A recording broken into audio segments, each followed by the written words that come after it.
a couple other names that I need to throw at you.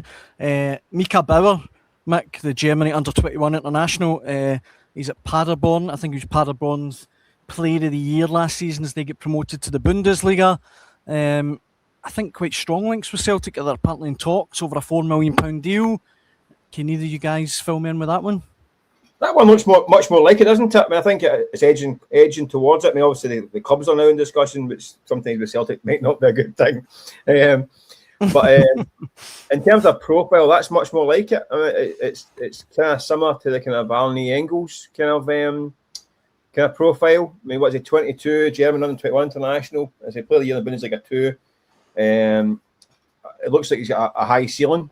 That's the kind of. I mean, there's a bit of kind of the way he plays, like a number 8, which sounds like a kind of Arnie Engels.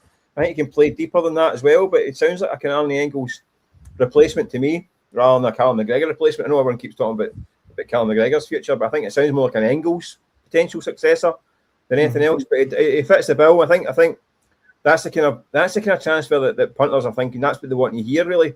An up and coming, highly rated youngster who's also got a bit of pedigree, played some games and has got a lot of potential. So I think that sounds like the kind of more that fits the bill, really, than any of the kind of a lot of the names that have been mentioned. So then get that one over the line. That'd be a bonus, especially with Engels' future still looking a bit uncertain. You'd expect him to go the next few weeks, wouldn't you? I know Forest, who were interested in January, have bought a few in. They're spending their Elliot Anderson money already, aren't they? But you think they will be interested in Engels. So yeah, he does sound like a promising one that might get over the line. But they certainly need, as I mentioned, that PR of the two missing out those two players. They need a couple of quick PR wins this week. They need to have Bhoys in by the end of this week. Otherwise, the punters are going to be tearing their hair out. What about Hassan at Real Oviedo? He's the one that impressed for Egypt during the World Cup. I mean, again, at the start of the week, it was Celtic had apparently made a huge bid, and it looked like it was getting closer. But again, it's all kind of went quiet. Yeah, I'm not sure that one has progressed just as far as the German midfield you were just talking about there, Mika Baur. From what I understand is that he is a player that's on the radar, but he is in the final year of his contract as well in Spain. So I think he's got a €12 million buyout clause, but I can't see Celtic paying that, especially when the player's in the final year of his contract. So clearly caught the eye for Egypt at the World Cup. We actually asked Martin O'Neill if Celtic were scouting any players at World Cup, and he said they would be unlikely to take a leap on any players based on their performances for the country this summer. So if Celtic are to firm up their interest, then he's obviously Haissem Hassan has been a player that's been on the radar prior to the World Cup. So looking at his profile, he's lightning quick, and I think Celtic, when they're losing Diaz and Maeda, they're going to need to inject some amount of pace in that forward line. I know that Martin O'Neill compared Camilo Duran to Diaz and Mark too because of his pressing, and well, that might be a bit of a leap. I still think that Celtic need to have a lot more pace in the forward areas.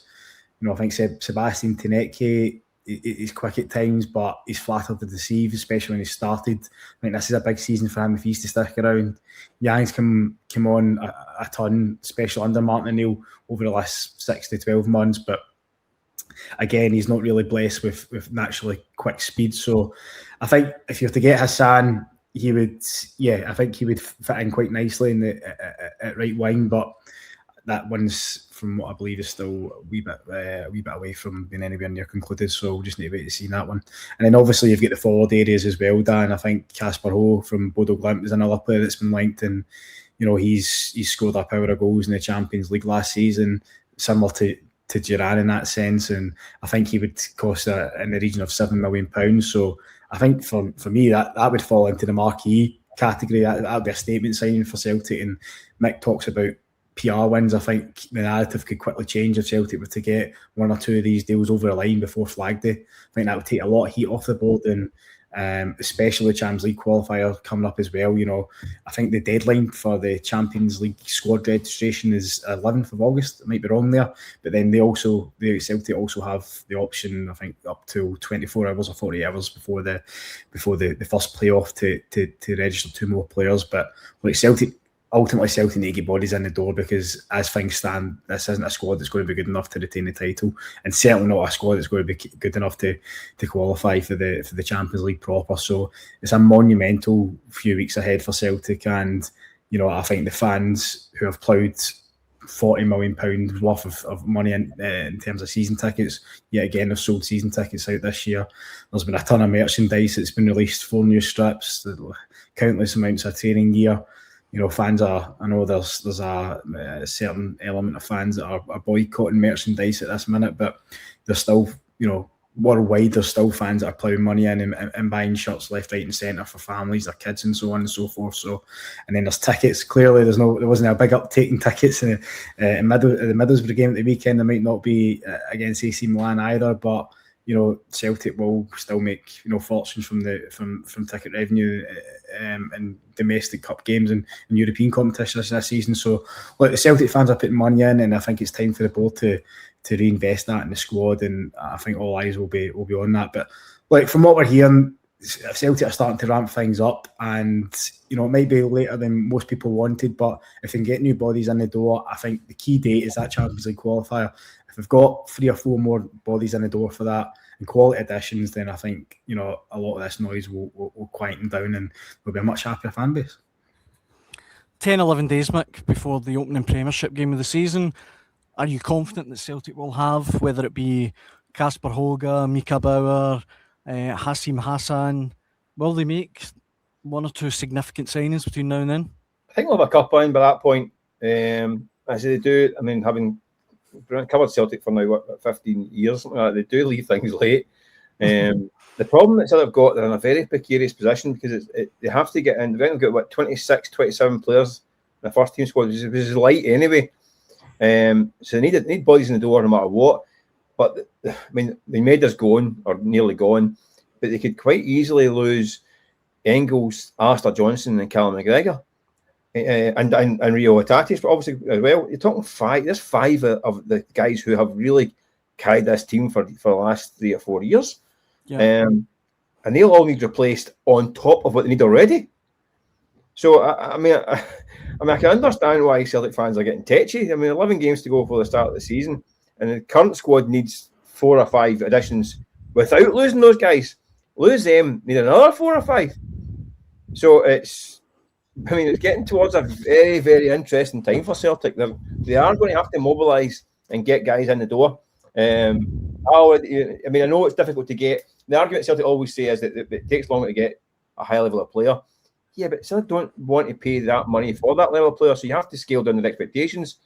And they could do with getting guys in the door sharp on this, because they need to get into the squad, find their feet, find their house, find their form, and hit the ground running. Because the margin of error is going to be really small, because the season starts quickly. Big games come thick and fast, and this qualifier, if they don't qualify, depending on the draw, they get a decent enough draw and don't get through, people are going to lose their marbles again. Yeah.